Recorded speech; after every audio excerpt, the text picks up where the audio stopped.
आज आपण बी ए प्रथम वर्ष आणि या बी ए प्रथम वर्षातील सेमिस्टर पहिले दुसरा पेपर जो मराठा सत्तेचा उदय या पेपरचा अभ्यासक्रम समजून घेणार आहोत. तर NEP 2020च्या अनुषंगाने निर्मितीस आलेला जो पेपर आहे तो म्हणजे मराठा सत्तेचा उदय. आता या मराठा सत्तेचा उदय या पेपरचा कालखंड जर पाहिला तर इसवी सन 1630 ते 1673 म्हणजे छत्रपती शिवाजी महाराजांच्या कालखंडाचा समग्र आढावा या पेपरमध्ये घेतला गेला आहे. आणि पेपरचं नाव सुद्धा दिलं आहे की मराठा सत्तेचा विस्तार उदय. म्हणजे मराठा सत्ता निर्मितीच कशी आली, उदय का झाला, त्याची कारणे काय आणि छत्रपती शिवाजी महाराजांचा जो समग्र इतिहास मांडण्याचा प्रयत्न आहे. आज आपण महाराष्ट्रामध्ये ज्या छत्रपती शिवाजी महाराजांचा इतिहास समजून घेण्याचा प्रयत्न करतो त्यावेळेस त्यांचा जाज्वल इतिहास, ज्या इस्लामी शासन व्यवस्थेला विरोध करून स्वतःची शासन व्यवस्था निर्माण केली, तो महाराष्ट्रासाठी अमूल्य असा एक राजकीय म्हणजेच एक आदर्श असं व्यक्तिमत्व म्हणजे छत्रपती शिवाजी महाराजांचा इतिहास. आणि तो इतिहास पुढच्या पिढीला किंवा सर्व विद्यार्थ्यांना एक प्रेरणादायी आहे आणि तो विद्यार्थ्यांना समजून यावा आणि तो इतिहास पूर्ण सखोलपणे त्याची माहिती मिळावी हा उद्देश ठेवून मराठा सत्तेचा उदय या पेपरची रचना केली आहे किंवा अभ्यासक्रम ठरवला आहे. आणि विद्यापीठाने ठरवलेल्या अभ्यासक्रमामध्ये एकूण 4 प्रकरण दिलेले आहेत पहिल्या सेमिस्टरसाठी. पहिलं प्रकरण जे आहे ते मराठा इतिहासाच्या अभ्यासाची साधने. मागच्या आपल्या पेपरमध्ये आपण सुद्धा उल्लेख केला होता की साधनाशिवाय इतिहासामध्ये कोणत्याही बाबीला महत्त्वपूर्ण स्थान दिलं जात नाही. आणि मराठा सत्तेच्या अभ्यासाची साधने सुद्धा ही मराठ्यांचा इतिहास समजून घेण्यासाठी एक महत्त्वपूर्ण भूमिका बजावतात. आता या साधनामध्ये 16व्या शतकामधल्या वेगवेगळ्या पुरातत्वीय साधने, किल्ले असतील, शस्त्रास्त्र असतील, ताम्रपट असतील, शिलालेख असतील, तत्कालीन स्थितीमध्ये वापरण्यात आलेले हत्यारे असतील, वास्तुकलेचा विविध नमुना असेल, या बाबी ह्या पुरातत्वीय साधने म्हणजे भौतिक साधने सद्यस्थितीमध्ये सुद्धा महाराष्ट्रातील गडकिल्ल्याच्या माध्यमातून आपण पाहू शकतो की छत्रपती शिवाजी महाराजांच्या किल्ल्याचे अस्तित्व कसं होतं आणि त्यांनी या किल्ल्याच्या माध्यमातूनच मुघलांना शह देण्याचं काम केलं. या पुरातत्वीय साधनाचा महत्त्व किती आहे या बाबीची माहिती मिळण्यास मदत होते. म्हणून पुरातत्वीय साधनालाच भौतिक साधनं म्हणून सुद्धा ओळखले जातात. या साधनाच्या आधारे सुद्धा इतिहास समजून घेण्यासाठी मदत होते. त्या साधनाचा पुरातत्वीय साधने कोणती आणि त्या साधनाचं महत्त्व काय हे पहिल्या प्रकरणामध्ये समजून घ्यायचे. आणि या पहिल्या प्रकरणामधलंच दुसरा पॉईंट म्हणजे साहित्यिक साधने म्हणजे वाङ्मयीन साधने, ज्या साधनाच्या आधारे लिखित स्वरूपामध्ये जी माहिती दिली जाते. आता साधने हे लिखित स्वरूपातले सुद्धा आहे, त्याला वाङ्मयीन साधने म्हणून ओळखले जातात. महाराष्ट्रामध्ये जी त्या काळामध्ये भाषा वापरली जायची, मोडी भाषा असेल, संस्कृत भाषा असेल, उर्दू असेल, फारसी असेल, अरबी भाषा असेल, वेगवेगळ्या भाषा म्हणजे महाराष्ट्रामध्ये ज्या विदेशी सत्ता होत्या किंवा मुघल शासन व्यवस्था, इस्लामी शासन व्यवस्था होत्या, त्यांनी वापरात आलेल्या ज्या भाषा होत्या त्या भाषेमध्ये सुद्धा छत्रपती शिवाजी महाराजांच्या कार्याचा उल्लेख आढळतो. आणि तो उल्लेख हा एक शत्रू म्हणून किंवा एक शासक म्हणून, एक मराठा हिंदू शासक म्हणून यांच्याबद्दलच्या नोंदी त्यांच्या ग्रंथामध्ये, त्यांच्या पत्रामध्ये वेगवेगळ्या ठिकाणी आहे. म्हणजे यावरून काय लक्षात येतं, छत्रपती शिवाजी महाराजांचा इस्लामी शासन व्यवस्थेशी, मुघलांशी, आदिलशाहीशी, कुतुबशाहीशी किंवा अन्य ज्या विदेशी शासकांशी कशा पद्धतीने संबंध आला हे पुराव्यानिशी माहिती म्हणजे ह्या साहित्यिक वाङ्मयीन साधनातून माहिती मिळण्यास मदत होते. म्हणजे हे सुद्धा इतिहासाचा एक पुरावा म्हणून त्याकडे पाहिलं जातं. आता या मराठा कालखंडामध्ये परकीय साधनाचा सुद्धा समावेश केला आहे. आता या परकीय साधनामध्ये ज्या 16व्या शतकामध्ये छत्रपती शिवाजी महाराजांच्याच कालखंडावर त्याच्या अगोदर पासूनच परकीय सत्ता भारतामध्ये येण्यास प्रारंभ झाल्या होत्या युरोपमधल्या. त्याच्यामध्ये पोर्तुगीज, डच, इंग्रज, फ्रेंच अशा सत्ता त्या काळामध्ये भारतामध्ये येण्यास प्रारंभ झाला होता आणि त्यांचं अस्तित्व भारतभर म्हणजे हिंदुस्थानाभर पसरलेलं होतं. आणि ज्या परकीय सत्ता छत्रपती शिवाजी महाराजांच्या या महाराष्ट्रामध्ये आल्या त्यांच्यासोबत असलेला संबंध किंवा त्यांच्यासोबत कशा व्यापाराशी संबंध आला, राजकीय संबंध आला, त्यांनी त्यांच्या आपल्या रोजनिशीमध्ये किंवा आपल्या डायरीमध्ये, आपल्या प्रवास वर्णनामध्ये ज्या लिहून ठेवल्या गेल्या त्या नोंदीसुद्धा महत्त्वाच्या मानल्या जातात. आणि ह्या सर्व बाबी म्हणजे मराठा इतिहासाच्या अभ्यासाची साधने आहेत आणि त्याच अभ्यासाच्या आधारे आपण ती मांडणी करत आहोत. म्हणजे इतिहासामध्ये पुराव्याशिवाय कोणत्याही बाबीला गृहीत मानलं जात नाही आणि हेच पुरावे म्हणजे पुरातत्वीय आणि वाङ्मयीन साधने आणि परकीय भाषेतील साधने ही मराठा इतिहासाच्या अभ्यासाची साधनं म्हणून ओळखली जातात. दुसरं प्रकरण आहे मराठा सत्तेच्या उदयाची कारणे. छत्रपती शिवाजी महाराजांच्या अगोदर ज्या मध्ययुगीन कालखंडामध्ये निर्मितीस आलेलं 1336 मध्ये विजयनगरचं साम्राज्य, ज्या कृष्णदेवरायांनी असं आमूलाग्र असं एक भव्य असं साम्राज्य निर्माण केलं होतं, पण तालिकोटच्या लढाईमध्ये 5 बहामनी शासन व्यवस्था एकत्र येऊन हिंदूंचं राज्य नष्ट केलं आणि 5 बहामनी शासन व्यवस्था निर्मितीस आल्या किंवा त्यांचं अस्तित्व महाराष्ट्रभर वाढलं गेलं. मग 16व्या शतकामध्ये छत्रपती शिवाजी महाराजांनी निर्माण केलेलं हिंदवी स्वराज्य निर्माण करण्याची जी भूमिका होती ती का करावी लागली त्याची कारणे सुद्धा समजून घेणं आवश्यक आहे. तत्कालीन स्थितीमधली राजकीय असतील, सामाजिक असेल, धार्मिक असेल, आर्थिक आहे, या परिस्थितीची माहिती या कारणामध्ये आहे. आणि छत्रपती शिवाजी महाराजांच्या या राज्याची निर्मिती करण्यासाठी जी महत्त्वपूर्ण भूमिका म्हणजे शहाजीराजे आणि राजमाता जिजाऊ यांची संकल्पना. हिंदूंचं राज्य अस्तित्वात यावं या संकल्पनेतून शहाजीराजे आणि राजमाता जिजाऊंनी दिलेली भूमिका या बाबीसुद्धा महत्त्वाच्या आहेत. म्हणजे शहाजीराजांची भूमिका म्हणजे ही स्वराज्याचे संकल्पक म्हणून शहाजीराजांना ओळखलं जातं. शिवाजी महाराज जरी संस्थापक असतील तर संकल्पक म्हणून शहाजीराजांना ओळखलं जातं.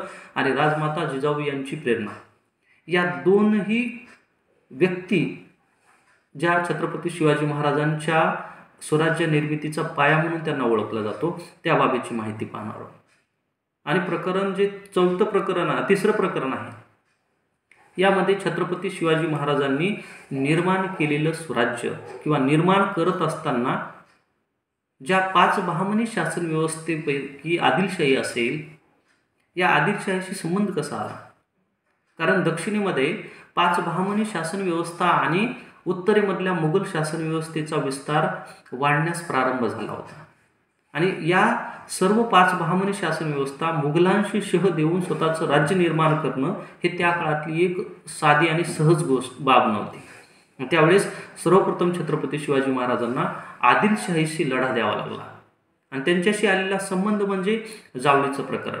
आदिलशाहीच्या ताब्यामध्ये असणारा जावळीचा प्रदेश आणि त्या ठिकाणी नेमण्यात आलेला चंद्रराव मोरे, आणि हा छत्रपती शिवाजी महाराजांना एक शासक, राजा किंवा या ठिकाणचा हिंदूचा एक उद्धारकर्ता किंवा राजा म्हणून मान्य करायला तयार नव्हता. तर आदिलशाहीचा आपण एक नौकर आहोत आणि शिवाजी महाराज सुद्धा आमच्यासारखेच एक सरदार आहेत, या भूमिकेतून तो वावरत होता.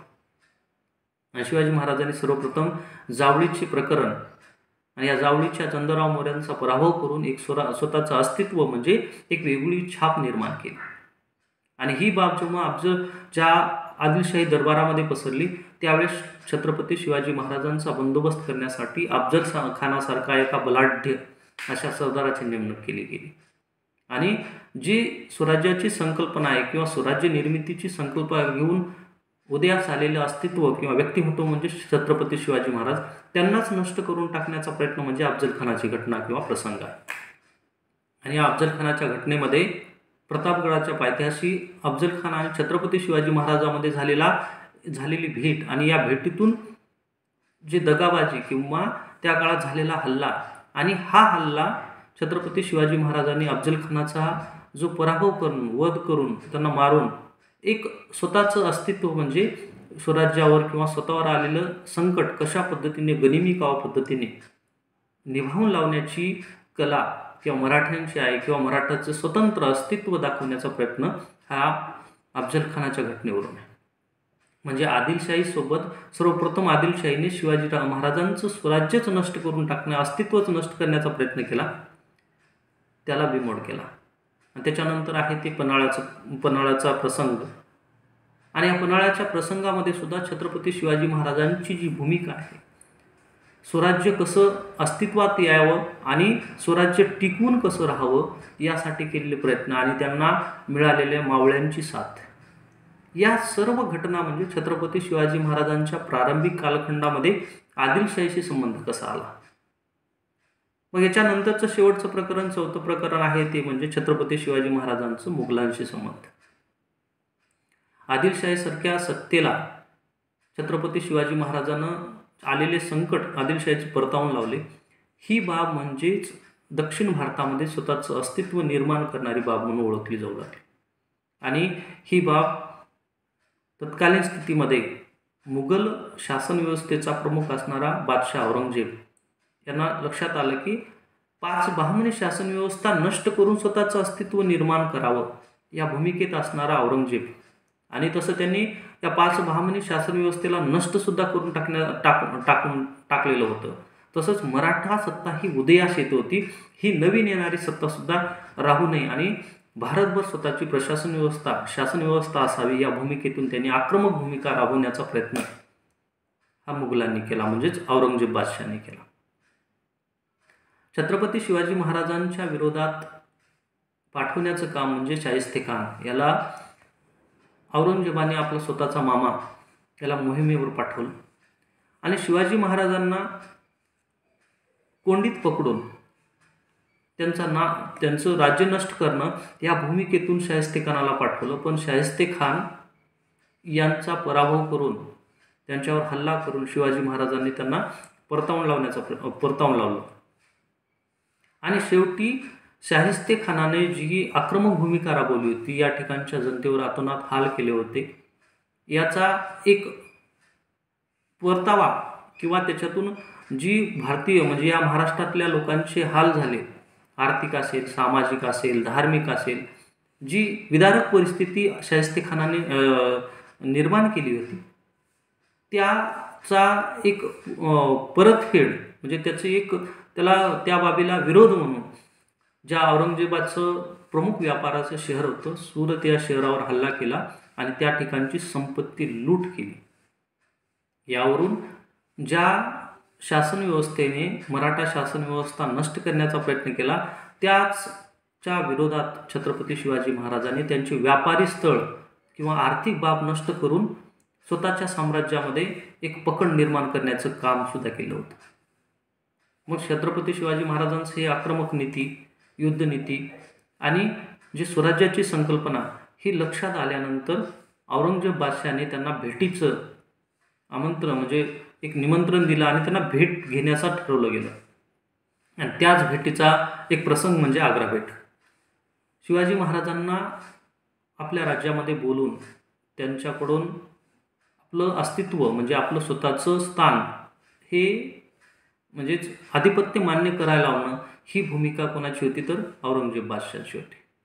पण छत्रपती शिवाजी महाराजांना सुद्धा आपला शत्रू किती बलाढ्य आहे, त्यांची क्षमता किती आहे, या सर्व गोष्टीची माहिती होईल या दृष्टिकोनातून त्यांनी आग्रा भेट घेतली. पण या आग्रा भेटीमध्ये औरंगजेबाने नजर कैदेमध्ये ठेवण्याचा प्रयत्न केला शिवाजी महाराजांना आणि या ठिकाणाहून छत्रपती शिवाजी महाराजांनी स्वतःची सुटका करून घेतली आणि पुन्हा एकदा महाराष्ट्रामधून येऊन स्वराज्याची एक मुहूर्तमेढ रोवण्याचे काम केलं.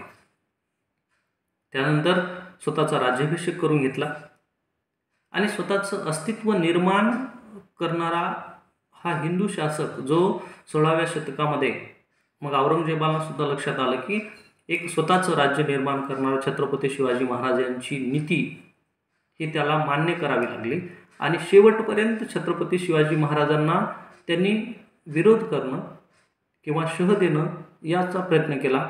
पण त्याचं अस्तित्व याच महाराष्ट्रामध्ये नष्ट करण्याचं काम शिवाजी महाराजांनी केलं. म्हणजे या सिलेबसमध्ये मराठा शासन व्यवस्थेच्या निर्मितीपासून ते छत्रपती शिवाजी महाराजांचा आदिलशाही मुघलांशी संबंध कसा आला या बाबीची माहिती घेतली आहे. यावरून मराठा सत्तेचा उदय या सर्व समग्र माहिती या प्रकरणामध्ये घेतली गेलेली आहे.